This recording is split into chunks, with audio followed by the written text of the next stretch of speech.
Hi everyone, Bethany here with Caterpillar for another fun Friday sew along.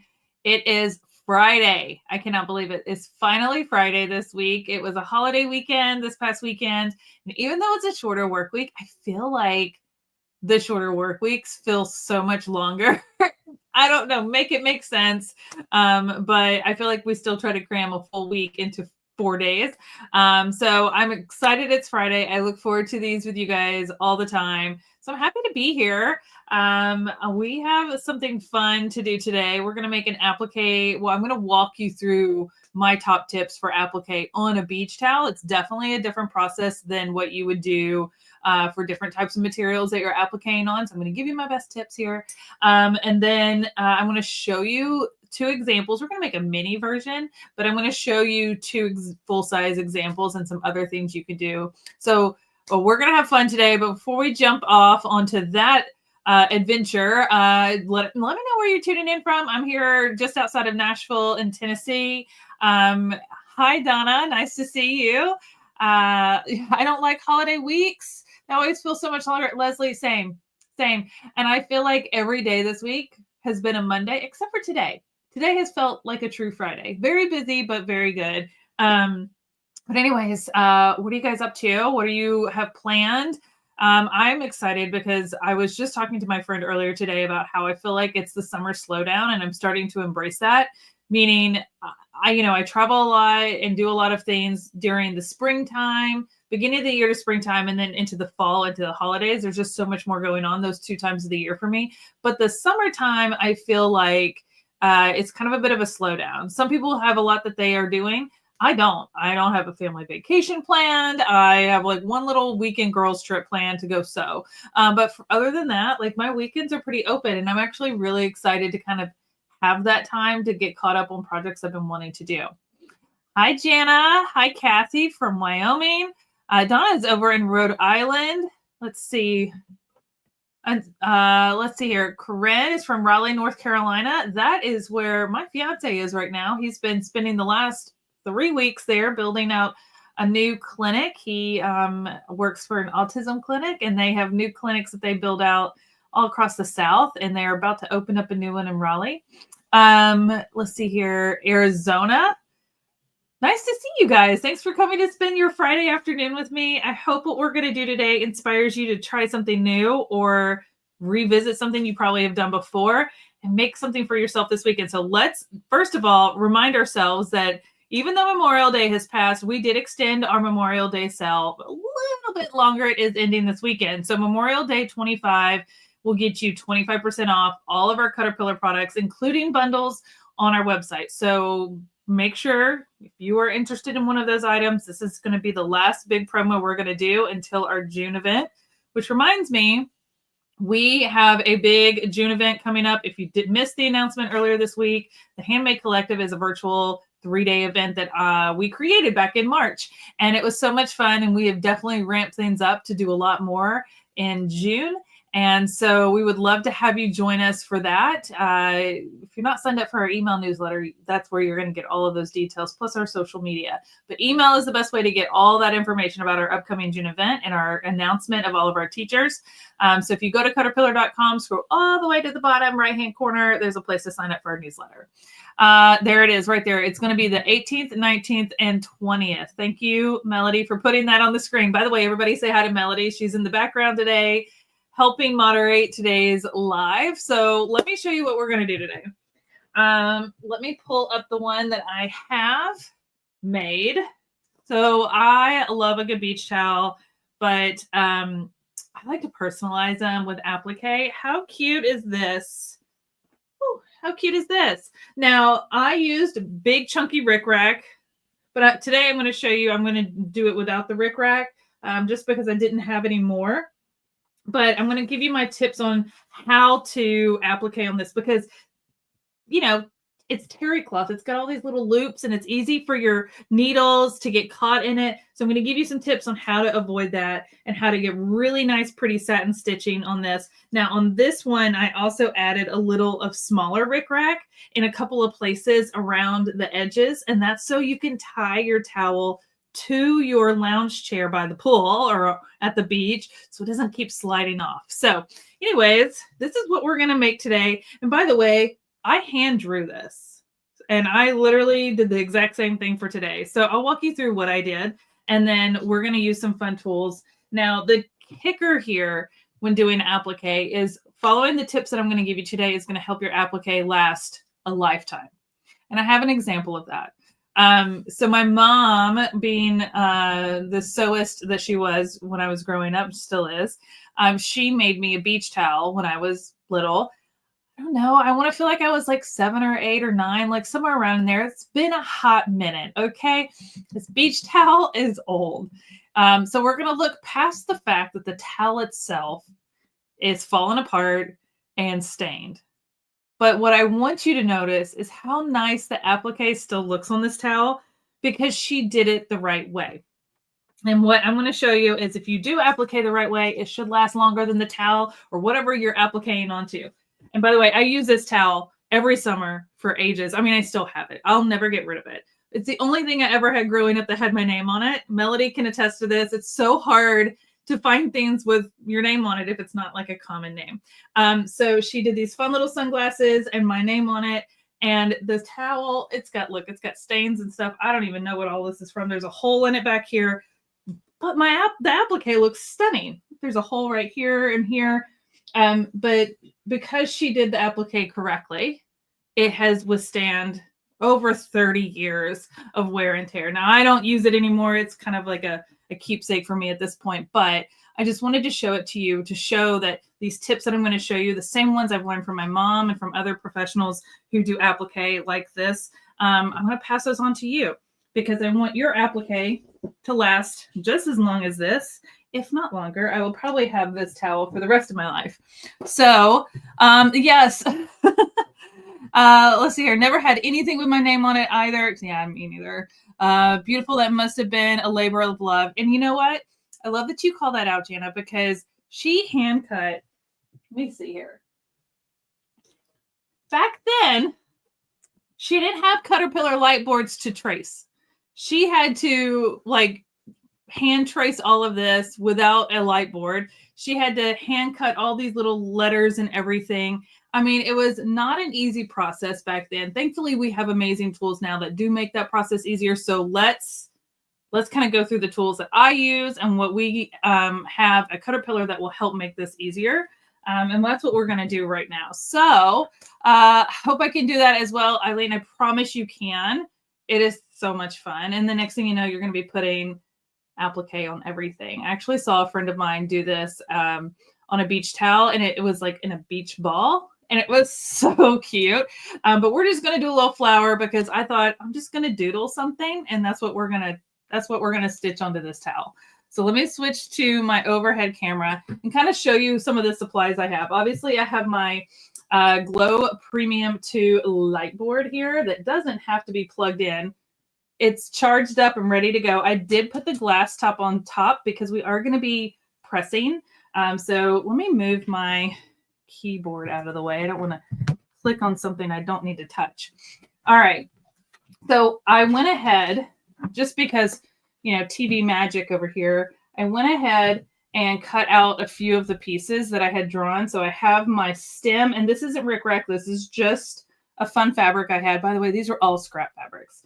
I drew the little leaves and everything. So you can see my pieces. When I say I drew them, it's literally a piece of papers taped together and a Sharpie.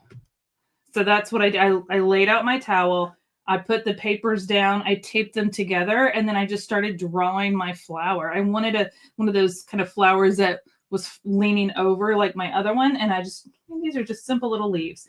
Now, I did press these down already, but I have not pressed down these yet because I still need to trace a couple of more. So let's talk about that before we start stitching things down. So I went through and picked out my fabrics that I wanted to use. Now I'm missing a piece. Where is that piece? What happens when you move stuff around? Oops, sorry. Oh, it's in my lap. It fell in my lap. All right, so I have two more pieces I need to do. One of the petals and then the top of the flower. And so what I did is I picked out all my fabrics I wanted to use, and I went ahead and pressed Heat and Bond onto the back of my fabric. Heat and Bond is kind of like a double-sided fusible adhesive. So when you peel it away, you peel the paper away, it's shiny, and then that is what fuses to the towel, okay? Now, what I like to do is I go ahead and press my Heat and Bond onto the back, and then I can come over, and I can either do it a couple of different ways, but what we're gonna do is we can go from either way. I like to draw onto the paper. It just is a little easier. So this is my piece here. I just need to make sure I know which way it's going to go. It's going to go that way. All right. So I have my piece here and I can place it. Now for this one, you know, honestly, this isn't really a super directional fabric, so it could go any direction. But if you had a directional fabric, this is where that light board really comes into play. Or if you have something that's like a design right here and you want to make sure you get that in, then you can fussy cut or fussy trace and then cut it out. But I'm just going to trace, and this is just a friction pin. It doesn't really matter because we're going to cut this out. Now see, I am turning it on myself. If I was smart, I would use my magnets, but I don't have any within hand's reach here. So let me just kind of trace this out. Let's see here. It doesn't have to be perfect. We are going to stitch around all of these pieces. There we go. So there's that piece right there. And then I'm going to take, actually,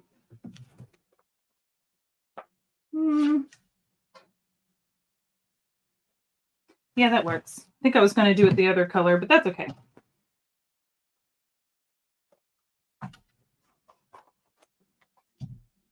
And I'm just going to cut this out now that I've traced it on. So if you don't want to draw your own pieces or your own design, you can print something off from the internet, or if you find a pattern, but using the light board to trace it onto your fabric before you cut it out makes a world of difference. A world of difference.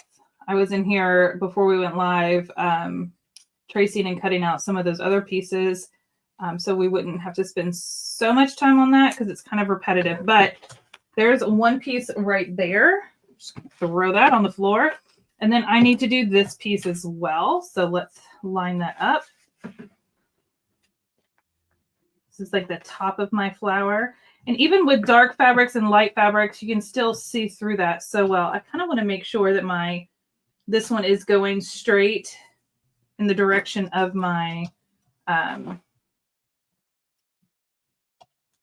thuns here. There we go.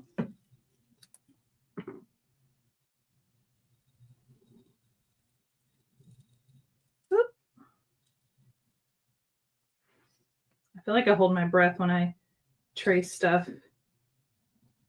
And like I said, it doesn't have to be perfect.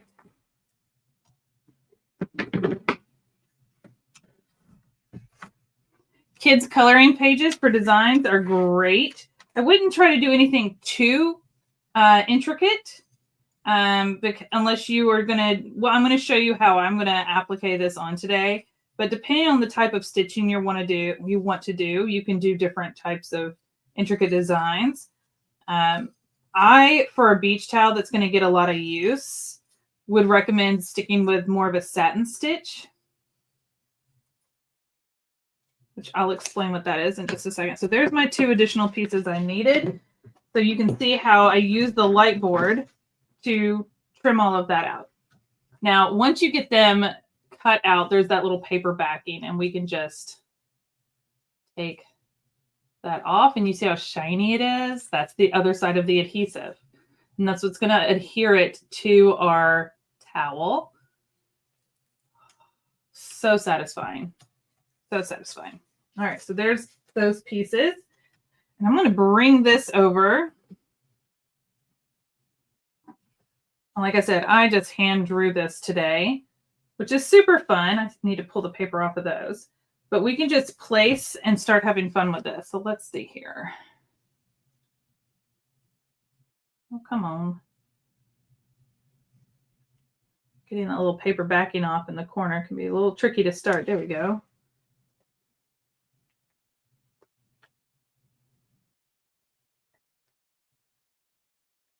Here we go.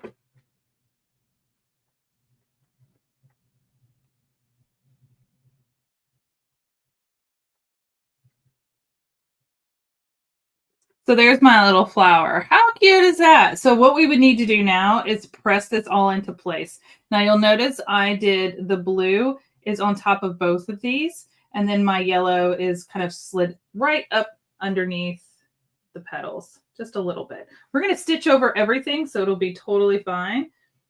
You won't even notice, but I do want a little bit of overlapping here. So there's that.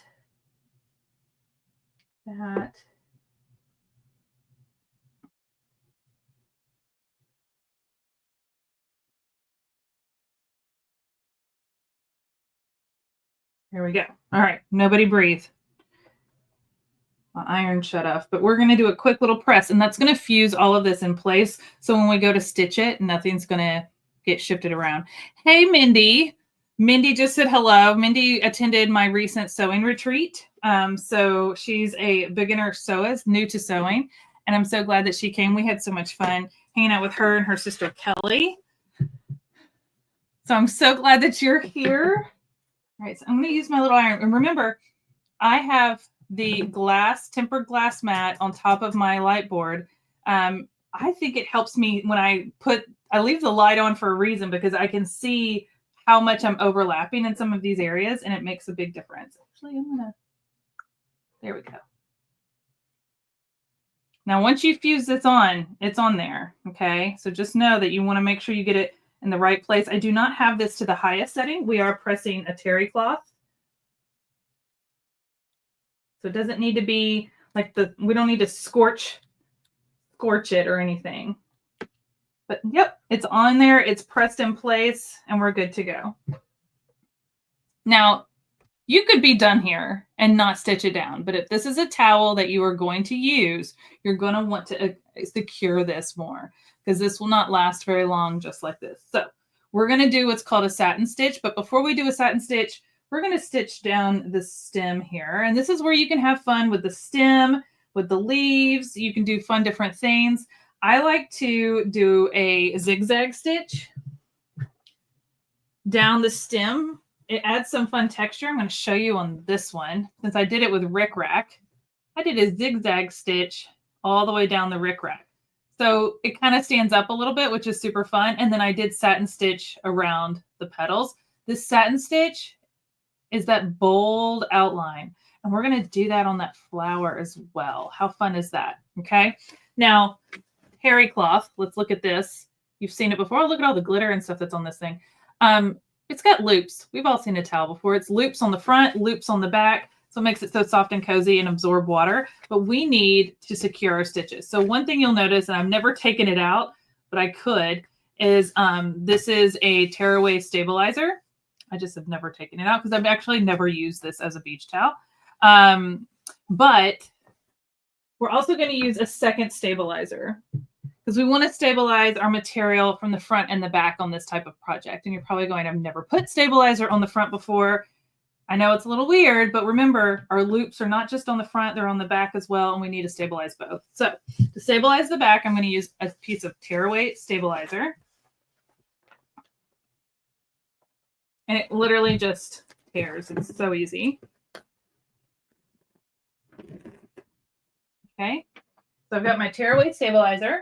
And we may need a couple pieces to fill in this whole thing, but that's okay. The other thing that we're going to use is, this is a water-soluble mesh stabilizer. Okay, so it is clear. I can see through it. So this one is going to go on the back. This one is going to go on the front right here. So I can still see through it, but it's giving this protective layer so my needle's not getting caught on these loops. Now, I just dropped my stabilizer. Here we go. So because neither of these are fused onto this, we are going to pin them in place. So I do have some straight pins. Move this stuff down.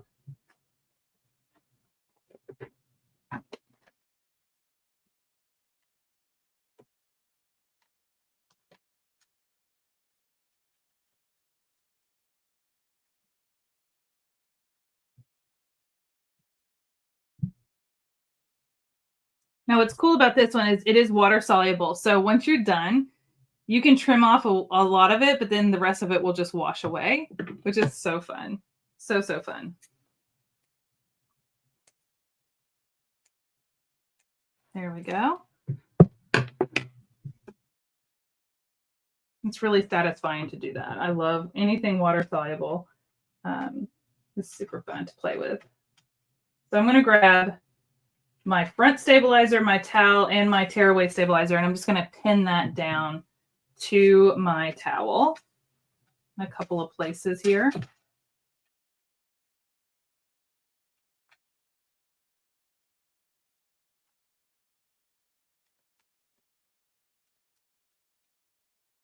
Should have grabbed my longer pins.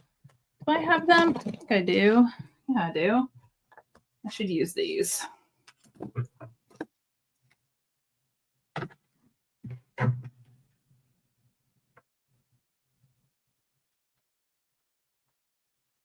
Yeah, that'll hold it. And it's okay if this bunches up a little bit. It's not going to hurt anything. We do want to make sure that the stabilizer on the back lays pretty flat. But the one on the front, it's very thin. Think of it as like saran wrap for sewing, okay, which is a weird thing to say, but that's kind of what it reminds me of. I'm going to take this one out and redo it.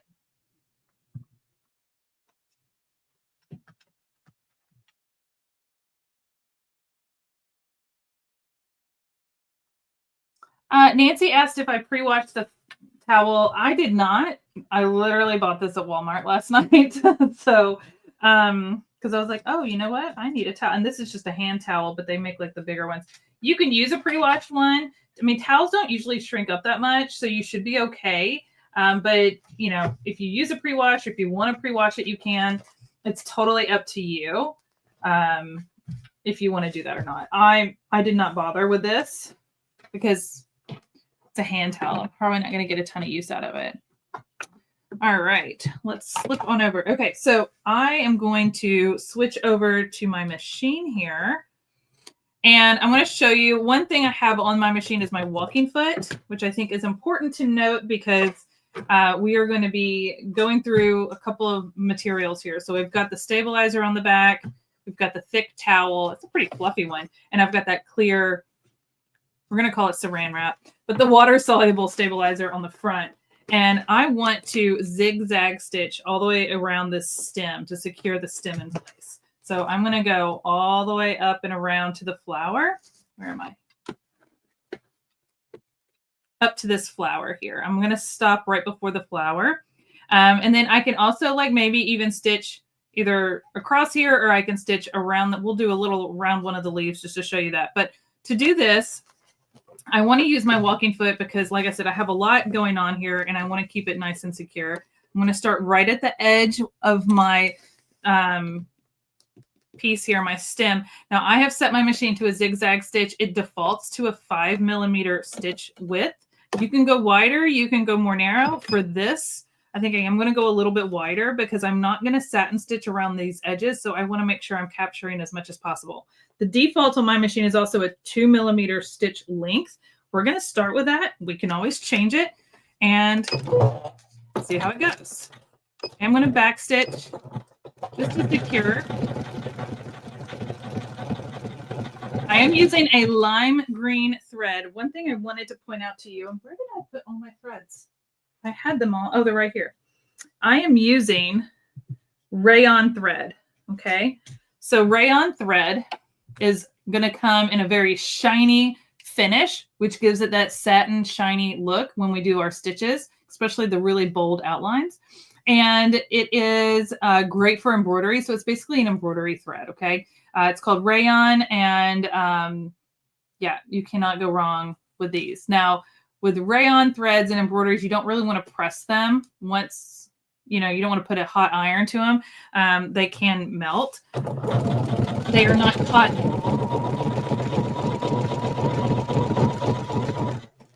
Which is why they're used for embroidery. If you do need to press, use a pressing cloth. But they are great for holding up with a lot of wear.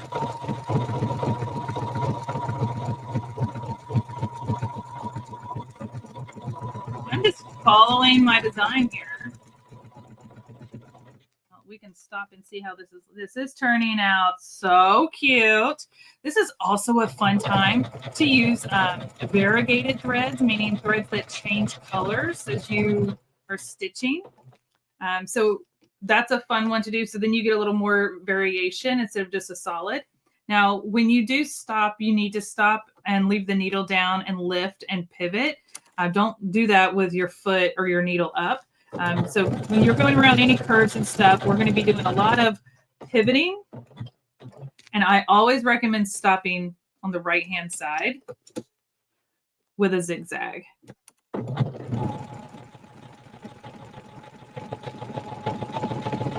And you notice how it's stitching right over this perfectly, okay? I like to start with the stem because it kind of holds down this piece of stabilizer on top. And there's no catching in my needle of the loops in my towel.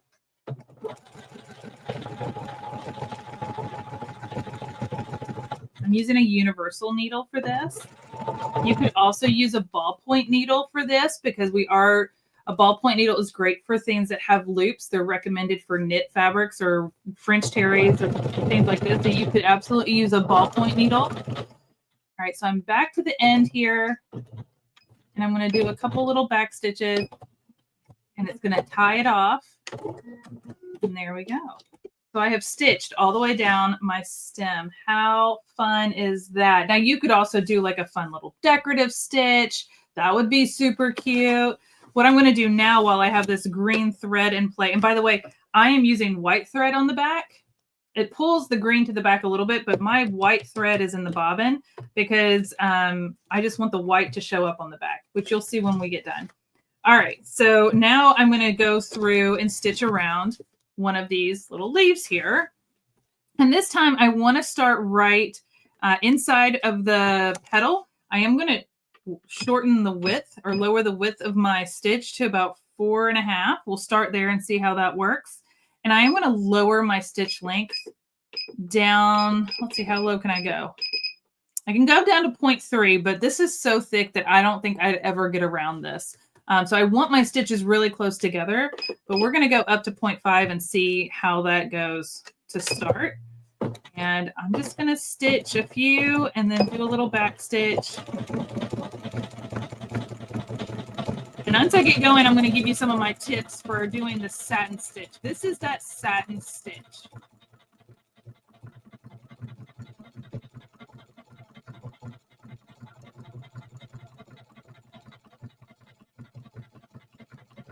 All right, do you see this coming out the back here, how tight it is? That looks so nice. So I'm going to keep going with this.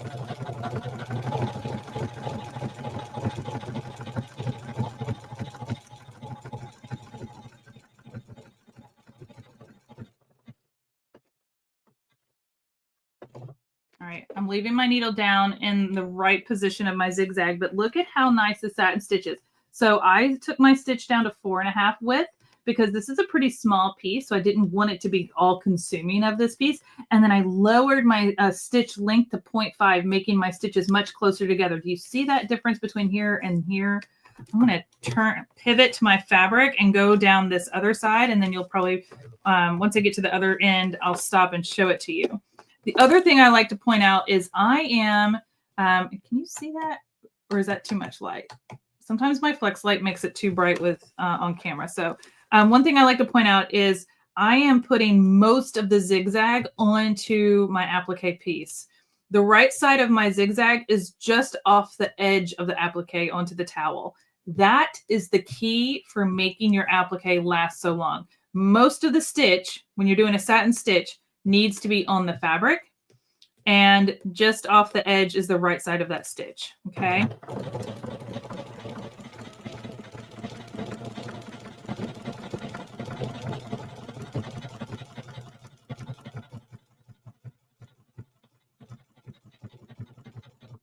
Okay, I've got a lot of material here, so you kind of have to stop and rearrange, make sure there's no tension here. I am using 2 hands on my fabric at all times to control where it's going and how it's feeding through. I'm not pushing it through, but I am guiding it.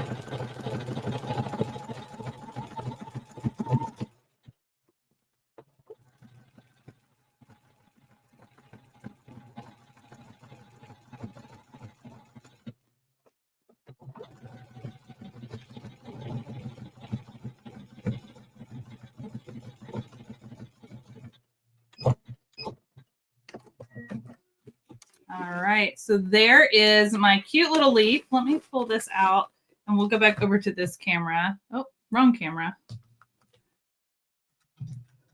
And I'll hold it up. Do you see that pretty satin stitch all the way across and around that petal? And I could even do some fun little decorative stitch right here. And all this shiny stuff right here, this clear stuff will wash away. So I'll trim around this and then this will just wash away when I wash the towel. I've got my zigzag stitch going up the center. You can see the difference in those. It's the same zigzag. I just altered the settings a little bit, okay? Now let's talk about layered pieces real quick. So we've got the flower here. I can do this other leaf later, but I want to show you this flower piece. There is a strategy for which piece to do first, okay? So remember, I've got all these pieces are really close together. I want to stitch around each of them to secure them all the way around. Now, I've got these two outside petals. These would be the ones I would start with. So either one, it doesn't matter. And I would start here, go out, around, and stop here. We don't need to go all the way up here because this piece on top is what's going to get the blue all the way around, okay? So what I like to do is decide which one am I going to do first. So I'm going to do this lighter orange first. Then I'm going to do this darker red first, or second. And then I'm going to do the blue. Okay, so you're going to catch the top. Actually, we're not even going to do the top across the top. We're going to catch the top with this piece up here because this is the piece that cut, like all these leaves are kind of up into the top of the flower, right? Let me show you what it looks like done. So that may make a little more sense. See this example? I did this outside, and then I did the center one. And then I went around the top. So it looks like they're all up into the top of the flower. Does that make sense? I hope so. So when I just wanted to point that out, that there is a strategy. You don't just kind of go willy-nilly when you have pieces layered or touching, okay? Because obviously we're not going to stitch around all the way around all of these pieces. Then we'd have so much thread here and here, it would be impossible to stitch through. So we have a strategy. Let's start with this orange color. So I'm going to say, Melody, are there any questions? I keep forgetting where I put my threads. Here we go. I'm going to switch my threads and see if there's any questions that I need to answer. Love your design. Thank you, Nancy. I hand drew it. I took printer paper and hand drew the design on just copy paper. And then I traced it onto my fabric, and then I cut out the pieces and I traced it onto my fabric. So you can hand draw your own designs. You can print off shapes and designs from the internet. You can buy applique designs from people that make them, more detailed ones, but sometimes the hand-drawn ones are just fun and unique, and you know no one else is going to have it, which is cool. All right, so I've got my orange thread in, and I'm going to stitch around this petal right here. And we're going to start at the top of the flower. We're not going to go across the top because we're going to catch that with this part, but we're going to just go down and around that curve. And actually, I think I'm going to start here and go this way because I like most of my applique to be to the left and just the right part catch the outside of that. So we're going to go the other direction, just fine. Let's slide all of this in and under my walking foot. There.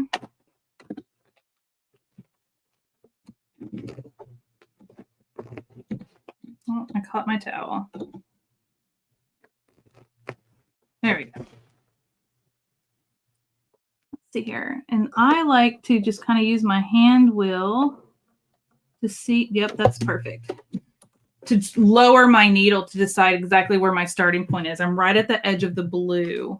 So let me switch my camera for you. There we go. I got to kick my shoe off again. I don't even know why I put it back on.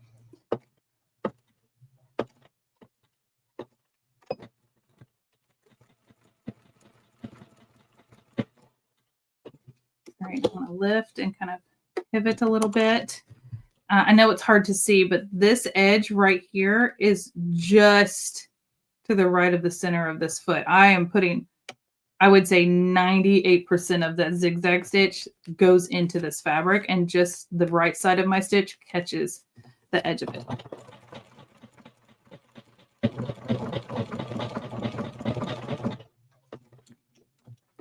Needle down, lift the foot and turn a little bit and keep going.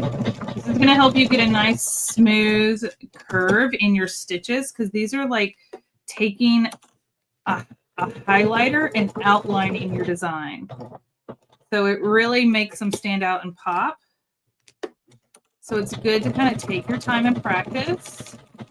That's why I say if it's your first time doing applique, start with easier shapes. This stuff like this, super easy. Simple shapes. Don't do anything too intricate, like the letters my mom did in my name. Like, I don't know that I would even want to attempt that. She has a level of patience that I do not have. You can relate to my mom, give it a go. Letters are a lot harder than stuff like this. But this is a great starting point.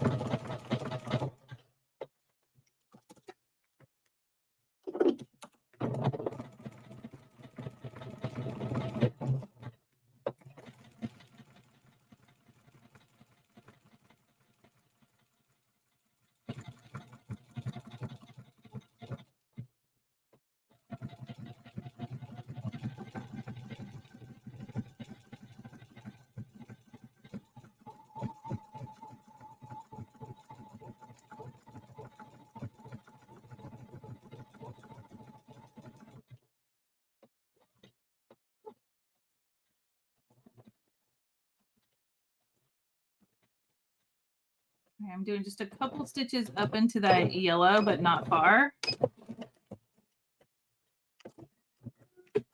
There we go. So now I've got my satin stitch around the orange and I can change threads. So that's pretty much it. Do we have any other questions? I don't think I see anything pop up. If you guys have questions, just let me know. You can leave them in the chat. I am going to add another piece of stabilizer to this, and we can keep stitching for a little bit longer because we've kind of gone through this pretty quickly. I got a little snag here in my terry cloth towel, and you have to be careful with that, with feeding it under your machine, under your foot. Let's see here. I need a little bit more of both stabilizers, don't I?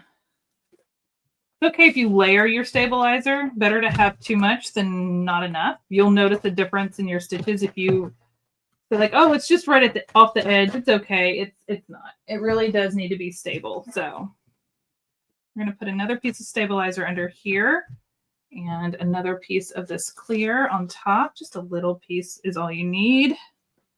My scissors. Here we go.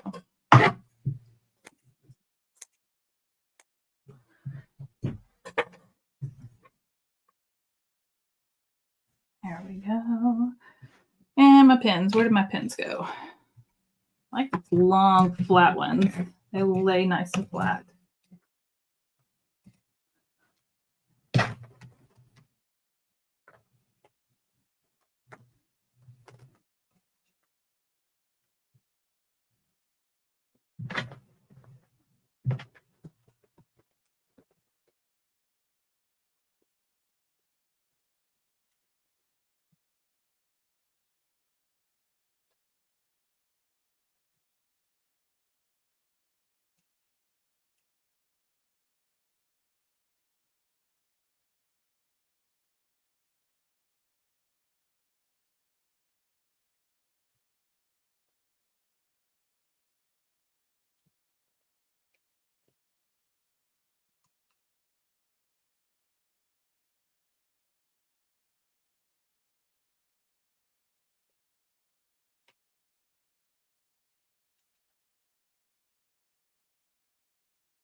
There we go. That's pretty good. We'll just have to hold this down right here.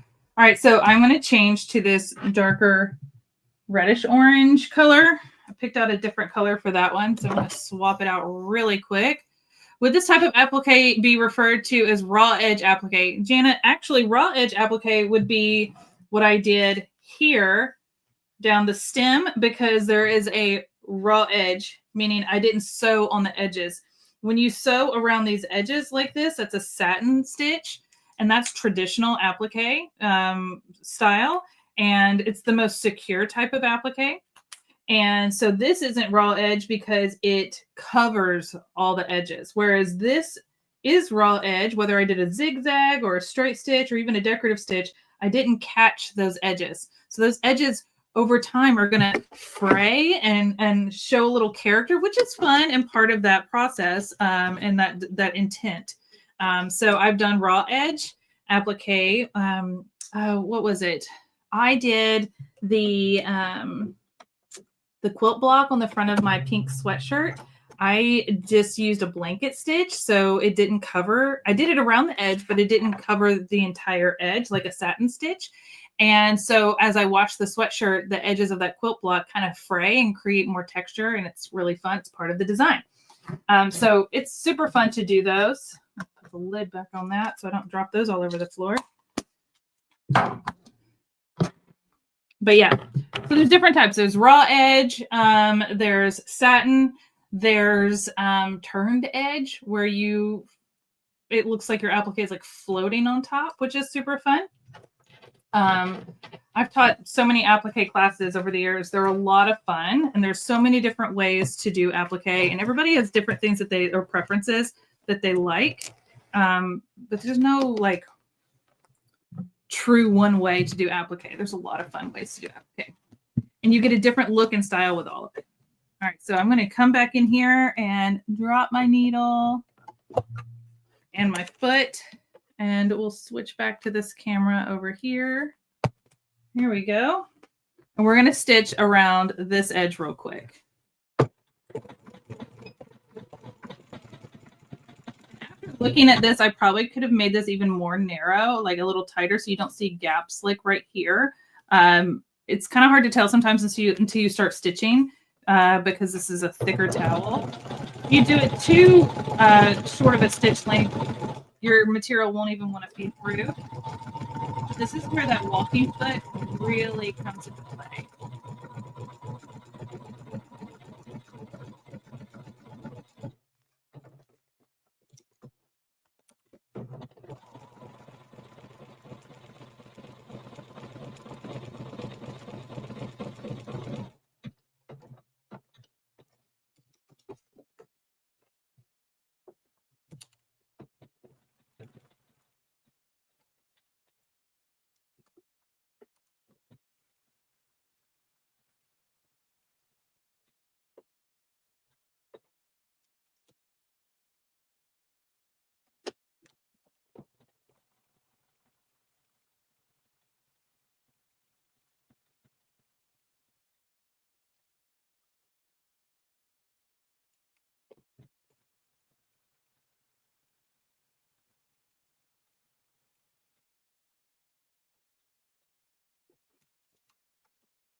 All right, see, we went around that one already.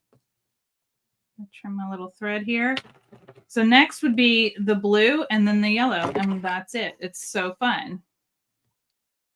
Oh, you're welcome. I'm happy to explain the differences, and there's probably some other styles as well that are other ways that things that people call different types of applique, but those are I would say, some of the most common ones. And what's really fun about turned edge applique is you can use something called invisible thread. It's like a clear thread. It almost looks like a fishing wire.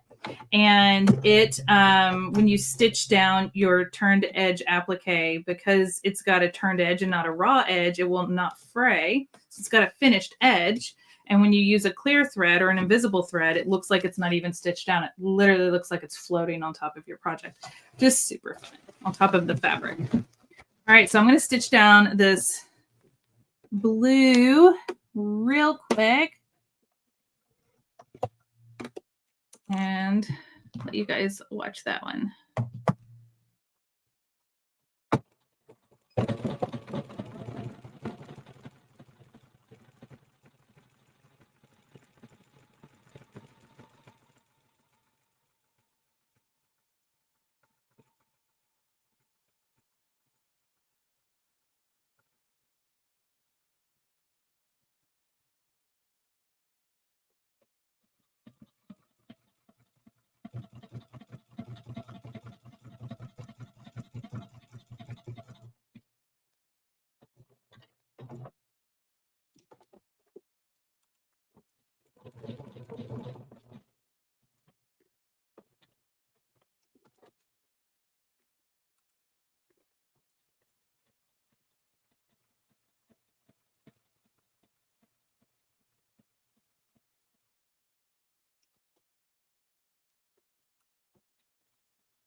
I will say applique is one of those things that you really have to pay attention while you're going around and doing this.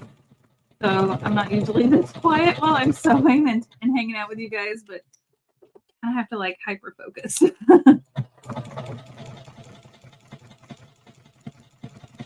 Feel free to drop your questions, and when I get done stitching around this, I can answer them.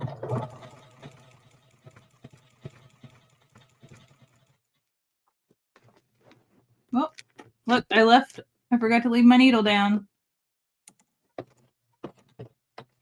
I got carried away. What does walking foot mean compared to the foot that comes with your machine? Great question. So this big thing right here, if you watch it, it's a little clunky, but there's feet right here. You see those? They're little clear or white feet underneath. They've got teeth. So typically your foot, your standard foot on your machine will look like this. There's no teeth. It's just smooth on the back, right? And you could use this for applique, not on bulky fabric like a sweatshirt or a towel. But when you're feeding through a lot of layers, we've got stabilizer on the top, stabilizer on the bottom. We've got this big chunky towel. When you have a lot of layers, especially like with quilting and stuff, having extra set of feed dog teeth on the top built into the foot work in conjunction with the feed dogs that are underneath that typically are feeding the fabric through. That way, all those layers are feeding through evenly,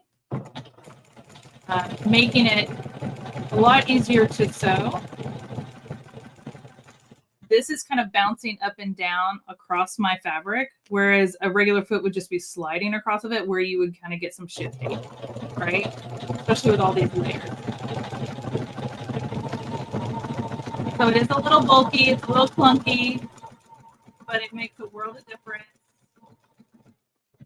I also use it not just for bulky fabric, I use it for sewing satin or delicate fabric, silk and satin. Or fluffy fabrics like minky or like a faux fur. And it makes a huge difference. So look, I've got all three of my petals stitched down. All I have left is across this top. So let's do that one real quick if you guys want to hang out with me to do that. And we can knock it out. We're almost done with this project. I was just sitting here thinking, how cute is this little mini version? And Biscuit's, you can't see her, but she's down here in her little bed, taking her little afternoon nap while I do my live. And since I have a full-size towel to match, maybe we can have mommy and me matching beach towels with my dog. Is that not just the most ridiculous thing you've ever heard? But that is where I am in my life. She's my daughter. I know some people think that's silly, but she does everything with me. She's here for every single live, whether you see her or not, she is always here during my lives, hanging out, taking a nap. All right, so this time we're going to go around and across. So let me switch back to this. So we're going to go around and across. So I'm going to start here and go all the way across first, and it's going to catch the edges of these threads. So it really kind of like looks really nice that it's all like enclosed. That's why we stitch down in a certain order. Where am I getting stuck on? Oh, there we go.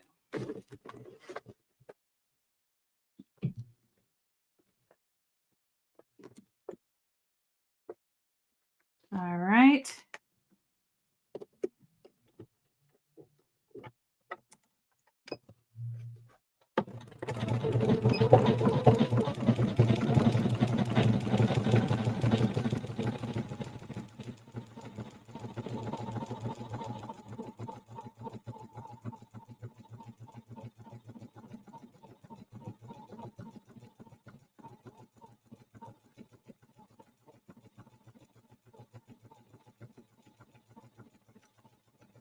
Now, another option is if you didn't want to change colors for all of these, you could just do like a white border on all of these with a white rayon thread.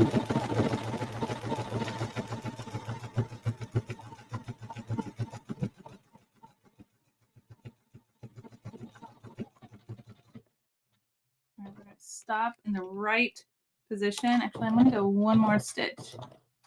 There we go. And I'm going to pivot. See how it kind of caught all of those edges, those top edges of those other colors, so it really encapsulates everything. And we just go around this top curve.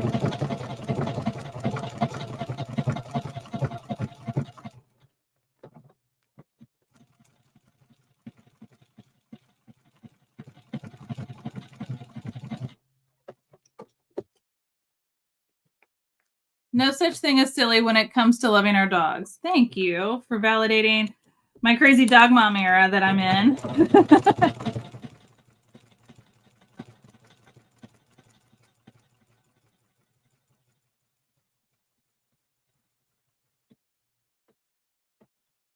When I get done, we'll see if she'll wake up from her nap and be excited about her new mini beach towel. The girl does love the sunbathe. One of our new favorite things, because it's been so nice this spring when it's not raining, is to sit out on the front porch in the afternoon, get a little sun, and she just sits there and literally turns her little face up to the sun. She loves it. So maybe this, and we always sit on a towel on the steps, and so maybe this can be her little towel to sit on. I'm going to trim this little thread so it gets caught when I come back around.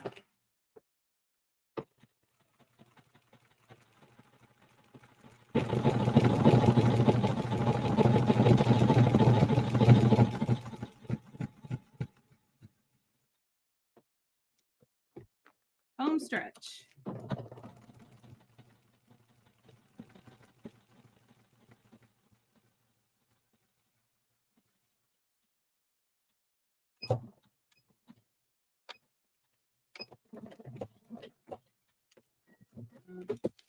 There we go. There is our whole flower stitched down, all of our satin stitching. How cute is that? That turned out really cute. It's a fun little project. I'm going to throw this green back on real quick and we'll just knock out this last little green leaf. So then I can show you how to remove all the stabilizer without having to reapply stabilizer to finish it later. So we've got time. Let's knock it out.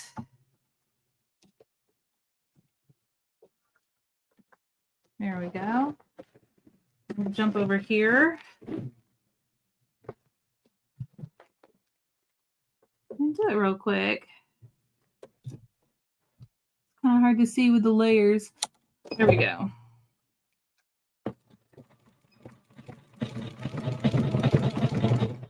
Now, I think I did. No, that was right. I changed my, I was like, did I change my stitch? And I did, but that was from the stem to the leaf, so I'm good.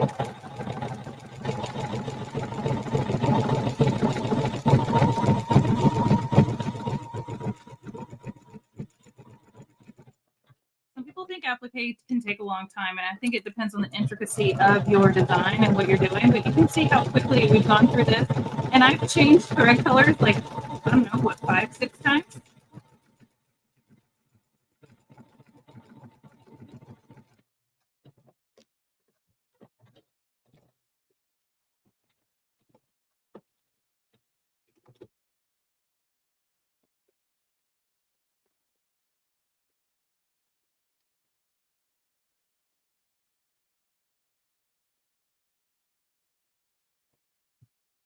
There we go.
There we go.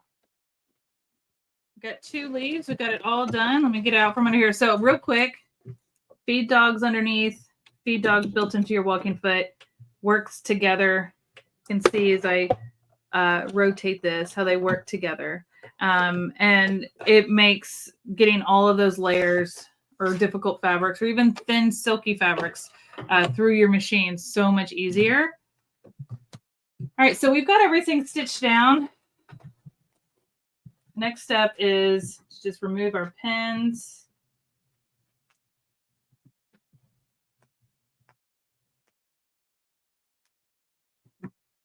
You can see how it's all like caught in there now. So we'll tear that away, cut that away, the excess. And then what I'll do is just throw this in the wash and the rest of it will go away. That's here in between. So, and oh, look, it's like perforated. It just kind of like pulls away really easily. Because we did the tights, those tight stitches, the satin stitch all the way around. This is actually like the most satisfying part.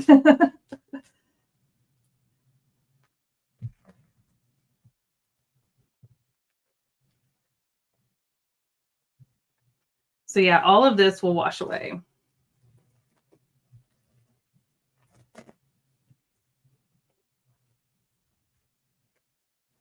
And all of that can just go in the trash or on the floor like I do in the studio. Just toss everything onto the floor. I missed a thread, so I'm going to catch that real quick.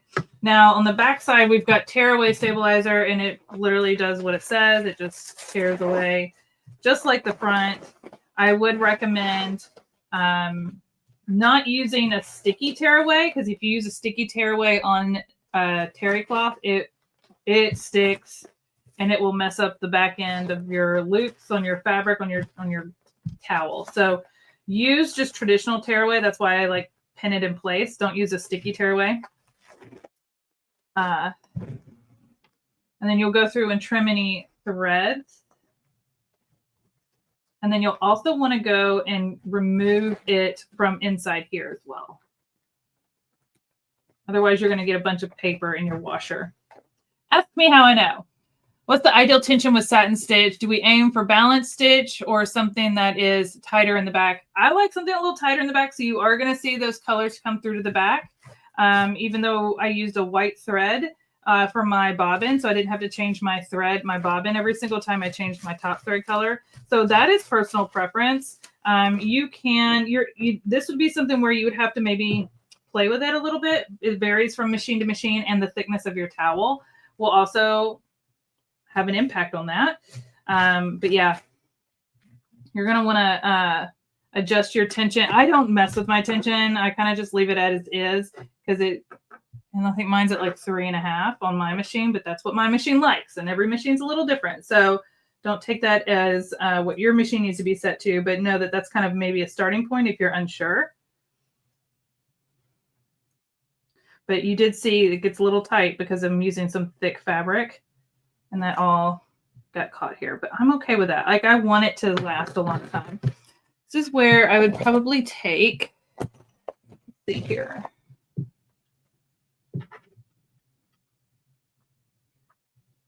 You go like right along the edge. There we go. I just got right along the edge and caught it, and it just pulls right up. So that way it's soft. It's going to stay under those stitches. And this one has 2 layers because I had to layer 2 pieces of stabilizer. It's going to stabilize those stitches so they lay nice and flat. If you didn't have the stabilizer, your towel and your stitches would not be nice and flat, and it would be noticeable. Anytime you're doing applique, embroidery, satin stitching, choosing the right stabilizer is key, especially on garments. Otherwise, they will curl and never look nice. I have purchased clothes that have like a monogram on the pocket, and after one wash, it looks awful because they didn't use the right stabilizers for knit fabrics. And it looked awful. So I was like, and even trying to press it and get it to lay flat again, it never did. The pocket always looked funky. So I actually just stopped wearing the shirt, and I paid a lot of money for that. So now I just do it myself if I ever want anything, because I know and have the right stabilizers. And that's like a whole nother conversation for another day. But just know that what we do for applique here on this material is different than what we would do for applique on quilting cotton or applique on denim. So just know that stabilizer is extremely important. Do not skimp on stabilizer. Okay. So here is our finished little mini towel that turned out so cute. Look at that. That looks store-bought. And it still has the plastic on the front. I have to wash that off, but I could just run that under the sink. And then this is my original big one.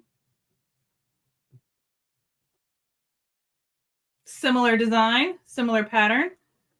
Look who woke up from her nap. Would you like to say hi and see your new beach towel? Say hi. Look, we can lay out.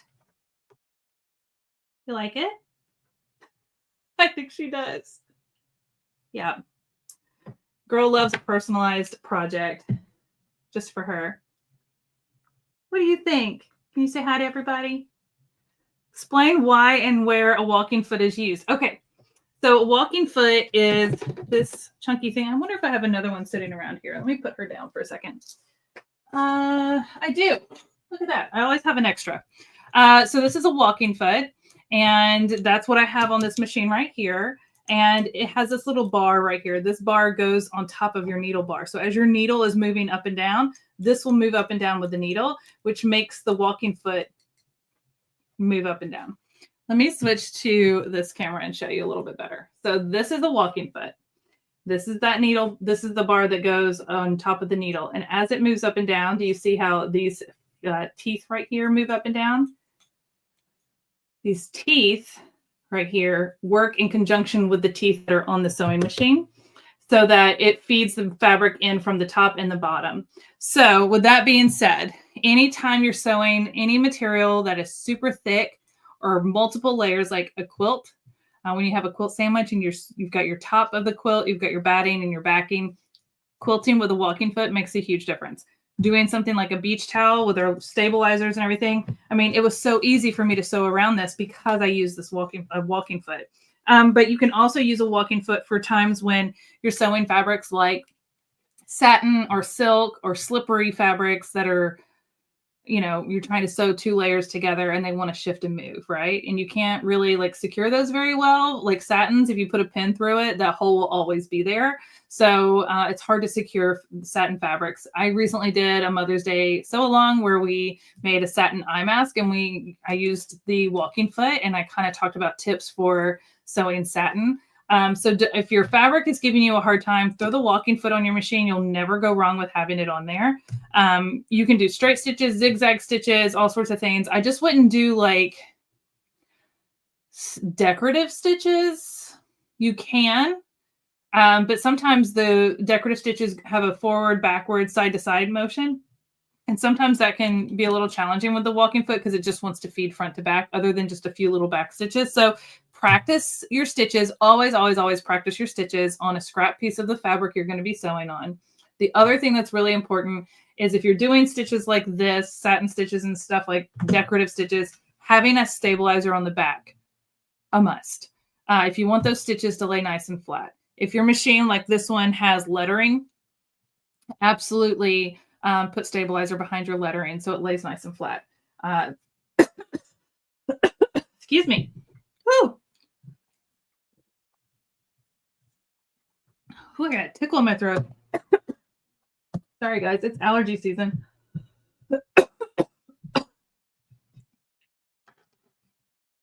There we go. I think I am done. Excuse me.